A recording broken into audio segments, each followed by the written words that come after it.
ఉగాది మనందరం కూడా ప్రత్యేకమైనటువంటి గౌరవ ప్రతిపత్తులతో చేసుకునేటటువంటి పండగ ఈ ఉగాది పండగ. ఈ ఉగాదికే యుగాది అని ఒక పేరు ఉంది. అంటే అసలు కలియుగ ప్రారంభం ఇవాల్టి రోజునే జరిగింది అని. భాషాపరంగా రాష్ట్రపరంగా వేరు వేరు ఉగాదులు ఉన్నప్పటికీ తెలుగు భాషకి మాట్లాడేటటువంటి వాళ్ళందరూ కూడా ఈ చైత్ర శుద్ధ పాడ్యమి నాడే ఉగాది పండగ చేసుకుంటారు. మనం చాంద్రమానాన్ని ఎప్పుడూ కూడా కాల గణనమునకు ప్రాతిపదికగా తీసుకుంటాం. ఈ చాంద్రమానమునందు చైత్రమాసం మొట్టమొదటి మాసంగా స్వీకరింపబడుతుంది. ఈ చైత్రమాసంలో వచ్చేటటువంటి శుక్లపక్ష పాడ్యమి ఏది ఉందో ఆ పాడ్యమి మొదటి తిథి. ఆ మొదటి తిథియే ఉగాది పండుగ. ఈ ఉగాది పండుగ ఎలా నిర్వహించుకోవాలి అన్నదాన్ని శాస్త్రాలు స్పష్టంగా చెప్పాయి. ఉగాది పండగ నాడు మాత్రం ఏ కారణం చేత కూడా బ్రహ్మముహూర్తానికి తరువాత లేవకూడదు. కనీసంలో కనీసం సూర్యోదయానికి ముందరే లేచి స్నానం పూర్తి చెయ్యాలి. చాలా మందిలో ఉన్నటువంటి అపప్రథ ఏమిటంటే సూర్యోదయం అయిపోయిన తరువాత పూజ చేసి ఆ పూజలో వేప పువ్వు పచ్చడి అనబడేటటువంటి పచ్చడిని నైవేద్యం చేసి దాన్ని ప్రసాదంగా తీసుకోవచ్చు అని. కానీ శాస్త్రంలో అలా చెప్పబడలేదు. యద్వర్షాదౌ నింబసుమం శర్కరాంలఘృతైర్యుతం. నింబసుమం అంటే వేప పువ్వు.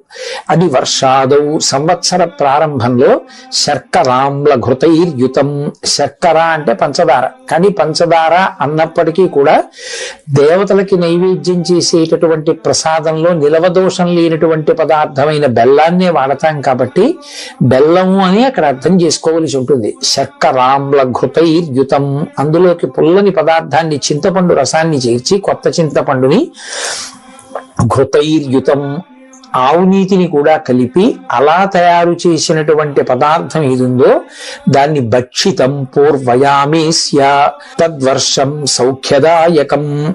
దాన్ని ఎప్పుడు తినాలని చెప్పారంటే పూర్వయామమునందు తినాలి అని. పూర్వయామమునందు అంటే సూర్యోదయాత్ పూర్వమే తినాలి. సూర్యోదయాత్ పూర్వం ఆ పచ్చడి తినాలి అంటే అది భగవంతుడికి నివేదన జరిగి ఉండాలి కదా.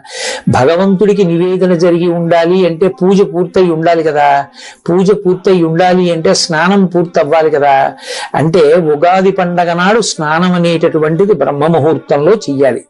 ఆ బ్రహ్మముహూర్తంలో స్నానం చేసే ముందు ఒళ్ళంతటికీ కూడా తైలాన్ని అలదుకుంటారు. తైలే లక్ష్మీ. ఉగాది పండగ నాడు బ్రహ్మ ముహూర్తంలో ఒంటికి తైలాన్ని అలదుకుంటే ఆ తైలమునందు మహాలక్ష్మి ప్రవేశించి ఉంటుంది. ఆ కారణం చేత అలక్ష్మి తొలగుతుంది. జలే గంగా. సూర్యోదయం వరకు కూడా ఎక్కడెక్కడ నీరు ఉన్నా నీటిని గంగ ఆవహించి ఉంటుంది. తలస్నానం శరీరానికి తైలమర్దనం చేసుకుని భక్షితం పూర్వయామేస్య. బ్రహ్మ ముహూర్తంలో స్నానం చేసి వెంటనే ఈశ్వరుణ్ణి ఆరాధన చేసి ఉగాది పచ్చడి అని పిలువబడేటటువంటి వేప పువ్వు, దానితో పాటుగా బెల్లం ముక్క, చింతపండు పులుసు, ఆవు నెయ్యి కలపబడినటువంటి పదార్థాన్ని ఈశ్వరుడికి నివేదన చేసి దాన్ని ప్రసాదంగా ఎవరు తీసుకుంటారో వారికి తద్వర్షం సౌఖ్యదాయకం. వారికి ఆ సంవత్సరం అంతా కూడా సౌఖ్యదాయకమై ఉంటుంది అన్నది శాస్త్రవచనం. ఇక్కడ ఒక విషయాన్ని అర్థం చేసుకోవలసి ఉంటుంది. ప్రధానమైన పదార్థం ఏది అంటే నింబసుమం. వేప పువ్వే ప్రధానమైనటువంటిదై ఉంటుంది. ఆ వేప పువ్వు ప్రధానంగా తీసుకుంటే ఏమొస్తుంది అన్నారు. శతాయుర్వజ్రదేహాయ. 100 సంవత్సరములు జీవించగలిగినటువంటి లక్షణం. కేవలం 100 సంవత్సరములు ఆయుర్దాయంతో ఉండి ఏ మంచానో పడి ఉంటే ఉపయోగం ఏముంది? కాబట్టి వజ్రదేహాయ. ఆరోగ్యంతో ఉండి తాను ఏ సంకల్పం చేశాడో ఏ కార్యం చెయ్యాలనుకుంటున్నాడో అటు భగవత్పరమైనటువంటి సమాజ అభ్యుదయము కొరకు చెయ్యాలనుకున్నటువంటి కార్యములను చేయగలిగినటువంటి సమర్థత శరీరమునందు నిలబడి దాని వలన వజ్రదేహాయ సర్వసంపత్ ప్రదాయచ. ఆ వేప పువ్వు సమస్తమైనటువంటి సంపదలను ఇవ్వగలిగినటువంటిదై ఉంటుంది. దానితో పాటుగా అది అరిష్ట నివారాయ. అరిష్టములను నివారిస్తుంది. భక్షితం నింబదళం అని ఆ నింబదళాన్ని నింబ పుష్పాన్ని తీసుకుంటారు. ఈ నింబ అన్న మాటకి ఇంత ప్రఖ్యాతి వేప పువ్వుకి ఎందుకు ఇంత గొప్పతనం వచ్చింది అని పరిశీలనం చేసినప్పుడు మనకు ఒక విషయం అవగతం అవుతుంది. అమరకోశంలో నింబ అన్న మాటని మహానుభావుడు వ్యాఖ్యానం చేశాడు. నింబ అన్న మాటకు అర్థం ఏమిటంటే ఆరోగ్యం నయతీతి నింబ. వేప పువ్వు తిన్నట్లయితే ఆరోగ్యము నిలబడుతుంది.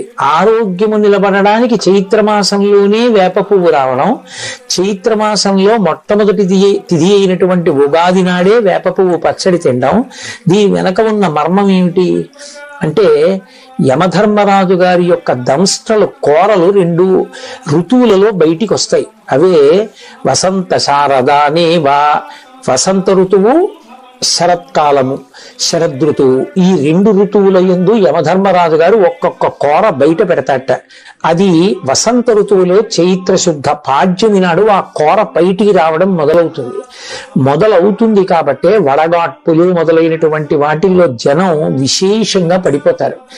అలా పడిపోకుండా యమధర్మరాజు గారి పాశములకు చిక్కకుండా శరీరమునందు ఆరోగ్యం నిలబెట్టగలిగినటువంటి అనుగ్రహ శక్తిగా పరదేవతయే వేప పువ్వుగా ఆ కాలమునందు పరిఢవిల్లుతుంది అని శాస్త్రవాక్యం. శారదా నవరాత్రుల్లోనూ అమ్మవారికే పూజ, అలాగే వసంత ఋతువులోనూ లలితాపరా భట్టారికా స్వరూపానికే పూజ.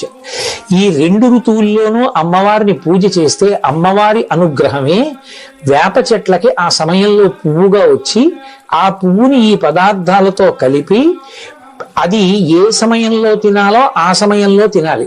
అనారోగ్యంతో ఉన్నటువంటి వ్యక్తి వైద్యుడి దగ్గరికి వెడితే ఏదో ప్రొద్దున్న 1 మాత్ర, మధ్యాహ్నం 1 మాత్ర, రాత్రి 1 మాత్ర వేసుకోండి అంటాడు. 7 రోజులు ఒక్కొక్క రోజు 3 మాత్రలు వేసుకోమన్నారు. 7 రోజులవి కలిపి 7 3 21 ఒక్కసారి వేసుకుంటే తగ్గిపోదా అని వేసుకోం కదా. అలాగే ఆయన చెప్పినట్లు వేసుకున్నట్లే శాస్త్రకారుడు చెప్పినట్టే ఆ ప్రసాదాన్ని తీసుకోవాలి. అందుకే భక్షితం పూర్వయామేస్య, ఎవరు బ్రహ్మ ముహూర్తంలో స్నానం చేసి వేప పువ్వు పచ్చడి తింటారో ఈశ్వర ప్రసాదంగా, అటువంటి వారందరికీ కూడా పరదేవతానుగ్రహంగా ఆరోగ్యము సిద్ధిస్తుంది. ఆరోగ్యము అంటే యమధర్మరాజు గారి యొక్క కోర బయటికి వచ్చిన కారణం చేత విస్తరించినటువంటి ఉపద్రవ స్వరూపమైనటువంటి భయంకరమైన వ్యాధులను తట్టుకోగలిగినటువంటి శక్తి వస్తుంది. అందుకే సాధారణంగా చైత్రమాసం నుంచి లోకంలో అతిసార వ్యాధి వంటి వ్యాధులు ప్రబలిపోతాయి.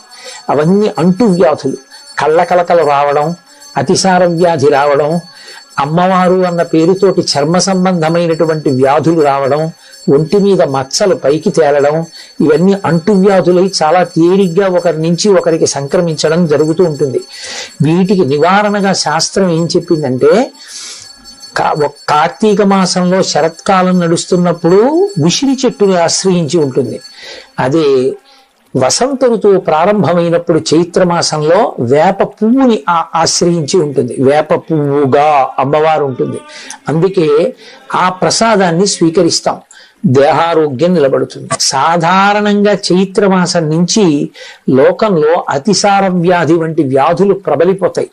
అవన్నీ అంటు వ్యాధులు, కళ్ళకలకలు రావడం, అతిసార వ్యాధి రావడం, అమ్మవారు అన్న పేరుతోటి చర్మ సంబంధమైనటువంటి వ్యాధులు రావడం, ఒంటి మీద మచ్చలు పైకి తేలడం, ఇవన్నీ అంటువ్యాధులై చాలా తేలిగ్గా ఒకరి నుంచి ఒకరికి సంక్రమించడం జరుగుతూ ఉంటుంది.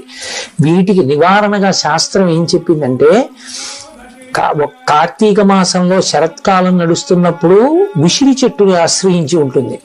అదే వసంత ఋతువు ప్రారంభమైనప్పుడు చైత్రమాసంలో వేప పువ్వుని ఆశ్రయించి ఉంటుంది. వేప పువ్వుగా అమ్మవారు ఉంటుంది. అందుకే ఆ ప్రసాదాన్ని స్వీకరిస్తాం, దేహారోగ్యం నిలబడుతుంది. ఇక 2, అటువంటి ప్రసాదాన్ని స్వీకరించినప్పుడు అందులో షడ్రుచులు కలగలిసిపోయి ఉంటాయి. జీవితం అనేటటువంటిది కేవలం సుఖాలు, కేవలం దుఃఖాలు అనుభవించడానికి వచ్చింది కాదు. కేవలం సుఖాలు అనుభవించాలి అంటే ఇక్కడ ఉండరు, దేవతగా ఉంటారు. కేవలం దుఃఖమే అనుభవించాలి అంటే ఇక్కడ ఉండరు, ఏ మర్త్యలోకంలోనూ ఉంటారు. సుఖము దుఃఖము 2 కూడా అనుభవించాలి అంటే మనుష్య శరీరంలోకి వస్తాడు. సుఖ దుఃఖములు రెండూ అనుభవిస్తున్నప్పుడు ఒకసారి పొంగు ఒకసారి కుంగు రాకుండా తుల్య నిందా స్తుతిర్మౌని సంతుష్టో ఏనకేనచిత్ అనికేత స్థిరమతి భక్తిమాన్ మే ప్రియో నరః అంటాడు గీతాచార్యుడు. సమమైనటువంటి స్థితిలో ఉండి పొంగు కుంగు లేకుండా ఏదైనా భగవంతుని యొక్క అనుగ్రహంగా అనుభవించగలిగినటువంటి అధ్యవసాయంతో కూడిన బుద్ధిని పొంది ఉండాలి అంటే ఈ రుచులతో కూడిన ప్రసాదాన్ని భగవంతుని యొక్క అనుగ్రహంగా తీసుకున్నప్పుడు అందులో రుచి చూడం, ప్రసాదం అని దాన్ని నోట్లో వేసుకుంటాం. ఏదో చిన్న కష్టం రావచ్చు ఆ సంవత్సరంలో, ఆ చిన్న కష్టం వచ్చినంత మాత్రాన పరమేశ్వరుడు నాకు ఈ కష్టాన్ని ఇచ్చాడు అనేటటువంటి బాధ చేత ఈశ్వరుని యొక్క స్మరణ విడిచిపెట్టకూడదు, ఆయన పాదములను విడిచిపెట్టకూడదు. ఆ భక్తి అలాగే నిలబడి ఉండాలి.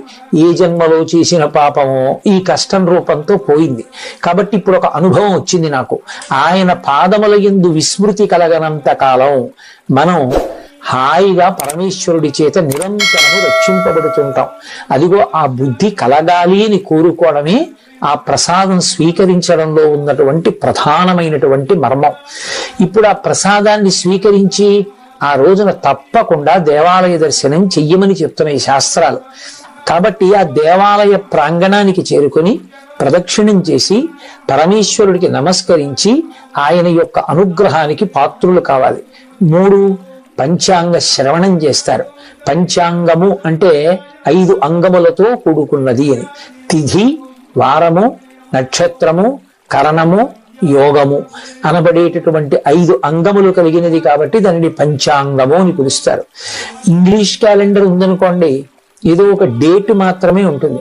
ఆ డేట్ ఒక్కటి చూసి ఈ పని చెయ్యాలా ఈ పని చేయకూడదా అంటే ఏం తెలుస్తుంది? ఏం తెలియదు.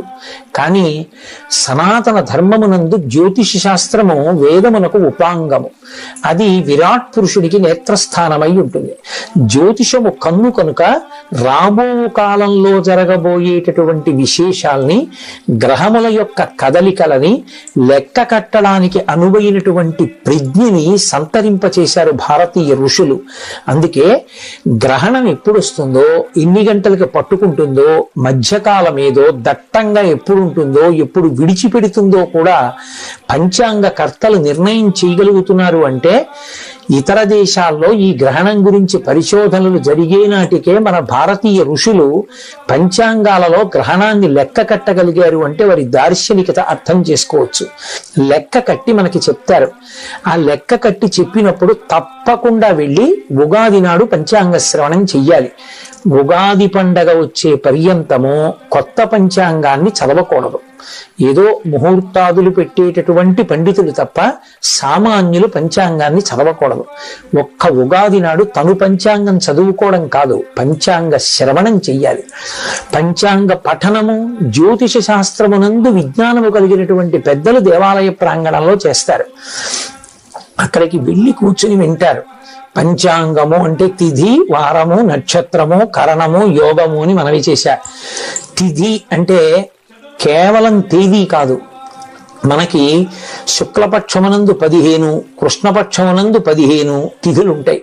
పాడ్యము నుండి మొదలుపెట్టి పౌర్ణమి, అమావాస్య వరకు. ఆయా తిథులకు మళ్ళీ ఒక లక్షణం ఉంటుంది. శుక్లపక్షంలో వచ్చేటటువంటి తిథులలో ఏ తిథి నాడు ఏ పని చెయ్యవచ్చు, ఏ పని చెయ్యకూడదు. ఆ పని ఆ తిథి నాడు చేస్తే ఆ తిథికి ఒక అధిష్టాన దైవం ఉంటారు. ఆ అధిష్టాన దైవము యొక్క అనుగ్రహము కలిసి వస్తే ఆ పని చక్కగా పూర్తవుతుంది. పురుష ప్రయత్నానికి ఈశ్వరానుగ్రహం తోడుగా రావాలి. కచ్చిత్ పురుషకారంచ దైవంచ పరిపశ్యతే అంటుంది సీతమ్మ తల్లి. ఈ పురుషకారానికి ప్రయత్నానికి పక్కన ఈ ఈశ్వరుని యొక్క అనుగ్రహం కూడా కలుగుతోందా? ఆ రెండు కలిస్తేనే కదా రాముడు గెలుస్తాడు అంటుంది. అందుకని ఈశ్వరుడి కృప ఏ తిథి నాడు మనకి బాగా ప్రసరించడానికి అవకాశం ఉందో తెలుసుకుని మంచి పని చేయడానికి తిథులు వినాలి. 2 వారము. వారము ఏ రోజు సూర్యోదయానికి ఏ హోర ఉందో ఆ హోర పేరు మీదే ఆ వారం ఉంటుంది. ఆదివారం సూర్యోదయ కాలానికి సూర్య సంబంధమైన హోర నడుస్తుంది. అందుకే దానికి ఆదివారము భానువారము అని పేరు. భానుడు అంటే సూర్యుడు. అంటే ఆదివారం నాడు సూర్య సంబంధమైనటువంటి విశేషాన్ని దేన్నైనా నిర్వర్తిస్తే సూర్యానుగ్రహానికి విశేషంగా పాత్రులు కావచ్చని, సూర్య ప్రకాశము కలిగి సూర్య తేజము చేత ప్రచోదనము పొందినటువంటి హోరతో ఉన్నటువంటి ప్రారంభమైనటువంటి రోజు కనుక.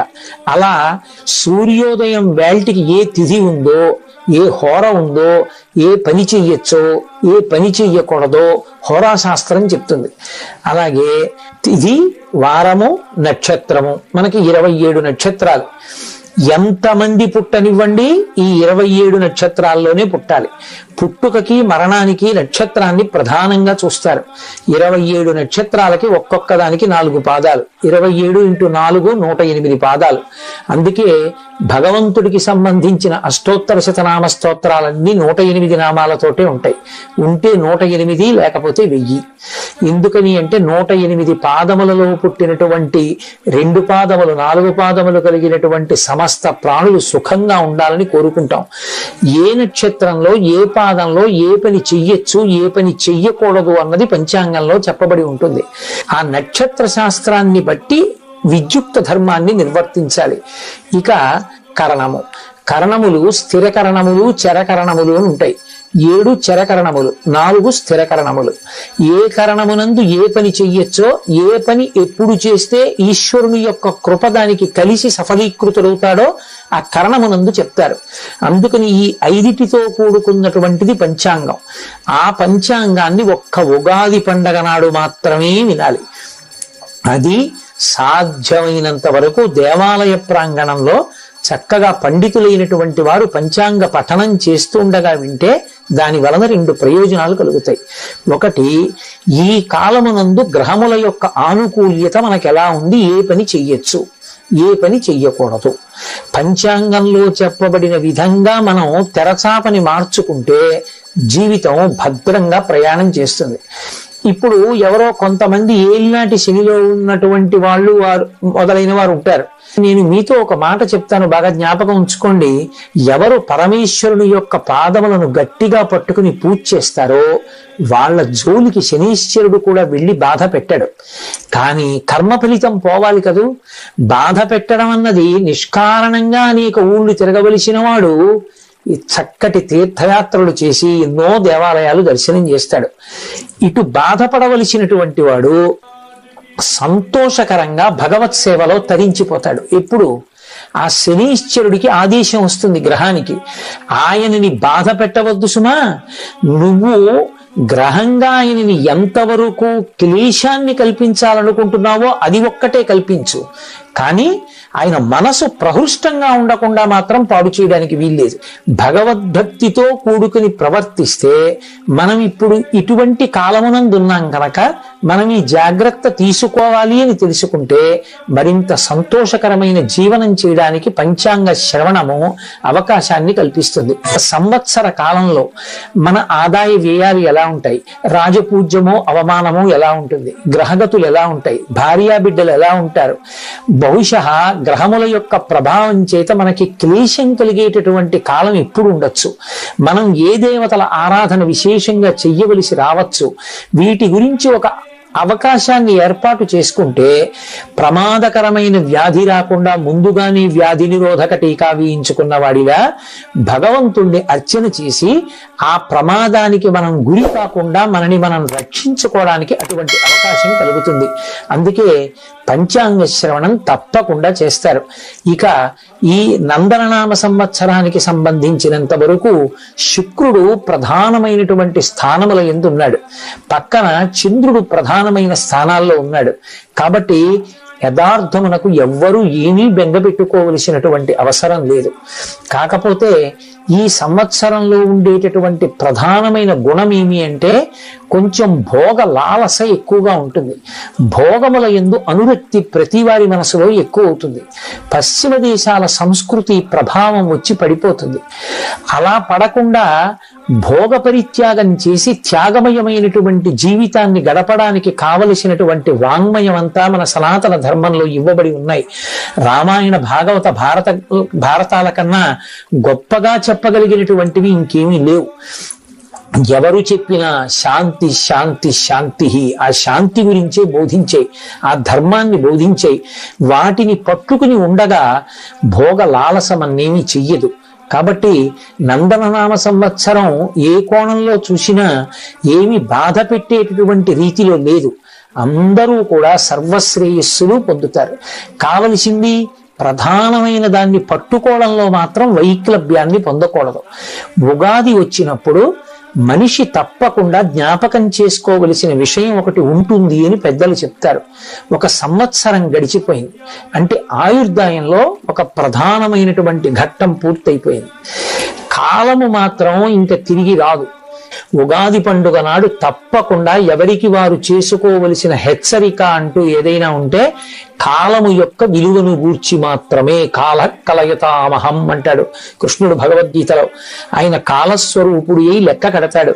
కాలము యొక్క విలువ తెలుసుకుని మనం జీవుడిగా ఇవాళ ఈ శరీరంలో ఉన్నాం, కానీ వేరొక శరీరాన్ని పొందినప్పుడు కూడా సుఖం పొందాలి అంటే కేవలము పరమేశ్వరుని యొక్క భక్తి మాత్రమే కాపాడుతుంది. కాబట్టి కాలాన్ని దుర్వినియోగం చేసుకోకుండా దాన్ని సద్వినియోగం చేసుకునేటటువంటి ప్రయత్నం చెయ్యాలనేటటువంటి ఆంతరమైన హెచ్చరిక ఈ కాలాంతర్గతమైనటువంటి కాల సంబంధమైన పండగ కాబట్టి ఉగాది యందు నిర్దేశింపబడుతుంది. ఇక ఈ ఉగాది పండగకి సంబంధించి ఇంకొక గొప్ప విశేషం ఉంది. ఈ ఉగాది వసంత ఋతువు ప్రారంభం. ఈ వసంత ఋతువులో చైత్ర శుక్ల పాడ్యమి నాడు ప్రారంభం. ఈ పాడ్యమి నుంచి 9 రోజుల పాటు నవరాత్రులను నిర్వహిస్తారు. వాటిని వసంత నవరాత్రులు అని పిలుస్తారు. వసంత ఋతువు పైకి చాలా అందంగా ఉంటుంది. చైత్ర శ్రీమాన్ అయం మాసః పుణ్యః పుష్పితకాననః యవ్వరాజ్యాయ రామస్య సర్వం మే ఉపకల్ప్యతాం అంటాడు రామాయణంలో దశరథుడు. చైత్ర శ్రీమాన్, చైత్రము శ్రీమంతమైనటువంటి మాసము. అన్ని పుష్పించి ఉంటాయి. సంస్కృతంలో మధుమాసము అని పిలుస్తారు. అలాగే వైశాఖ మాసాన్ని మాధవ మాసము అని పిలుస్తారు. ఈ చైత్ర మాసంలోనే అసలు మనిషి ఎలా బ్రతకాలో నేర్పినటువంటి విష్ణువు యొక్క అవతారమై మనుష్యునిగా ఈ లోకంలో నడిచి చూపించిన శ్రీరామచంద్ర ప్రభువు యొక్క ఆవిర్భావం.